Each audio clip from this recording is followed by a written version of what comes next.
I honestly think if you're going to read the NIV because you want to start getting into the Bible, by all means, go. It's going to bring you closer to God. But at some point, don't be afraid to reference it back and forth. When I feel like when I read the NIV and I feel like, I like the way this sounds. I kind of like the way this sounds. This is a pretty cool verse. Let me see what it sounds like in the King James version and see if it hits different. You'll be convicted for that. Like I am. I get convicted to just check it out. I'll go over the King James version and I'll see if it hits different. Sometimes it does. For though we walk in the flesh, we do not war after the flesh. For the weapons of our warfare are not carnal, but mighty through God to the pulling down of strongholds, casting down imaginations and every high thing that exalts itself against the knowledge of God, and bringing into captivity every thought to the obedience of Christ. Wow, that is tough. That's the King James version. This is the NIV version, and we'll end it off with this. For though we live in the world, we do not wage war as the world does. The weapons we fight with are not the weapons of the world. On the contrary, they are of divine power to demolish strongholds.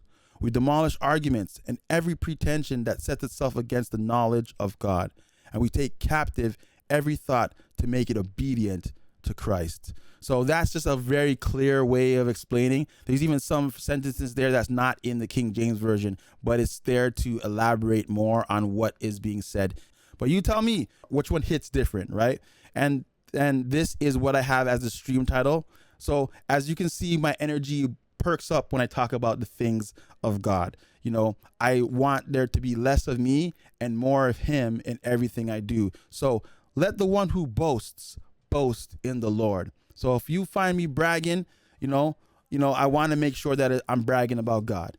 If you find me standing on my 10 toes about business, I want it to be standing on 10 toes about God. You know, I want there to be less of me and more of him. So let those who boast in the Lord. And that's where I'm trying to be. And that's where I hope that you guys are trying to be, because I guess I want to see every single one of you in eternity. Where will you be spending your salvation, friends?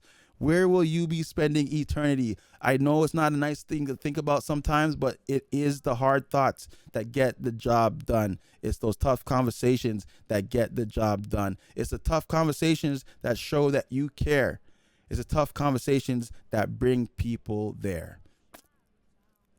I'm just saying, you know?